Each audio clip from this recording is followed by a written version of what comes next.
um sebo de livros online. A Dona Carmen, ela tem um sebo físico no Rio Grande do Sul, num bairro bem bacana lá. E ela tinha aquele sebo dela, o pessoal do bairro conhecia, né, o pessoal mais próximo, é até famosinho o sebo dela. O que ela fez um dia? Pegou os livros dela, cadastrou na internet, abriu uma loja virtual, gente, super simples. Uma loja virtual super simples. Não é nada absurdo, vamos dizer assim. Pegou, cadastrou, jogou na internet. A Dona Carmen faturava em média os seus R$5.000 por mês. Quanto vocês acham que ela fatura hoje, em média? Quem arrisca? 50 mil, 60 mil. 60 mil reais, em média. Aí Tá vocês vão falar assim, palestra motivacional, né? Estudante virtual vende muito bem, no caso, Não é universitário. nada disso.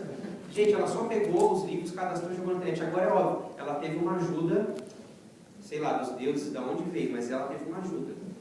Um dia o ator Paulo Betti foi ao Jô Soares.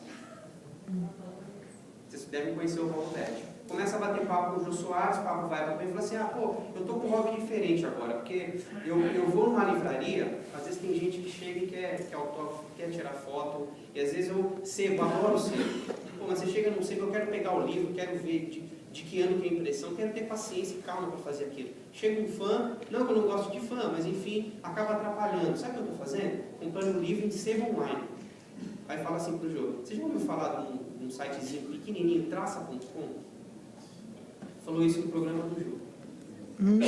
E para melhorar para a Dona Carmen, o Jô Soares fala, o quê? Eu também conheço, eu já comprei lá. É legalzinha essa loja. Essa loja aqui, gente, ó. Aí eu pergunto para vocês, é alguma coisa maravilhosa agora? Uma loja simples. Tem o logo dela, categoria, os produtos, acabou. Nada especial. Nada especial. E a Dona Carmen está feliz da vida. Com certeza ela está sorrindo à toa. Eu até coloquei ali estante virtual. Vocês conhecem estante virtual? É um mercado interessante também.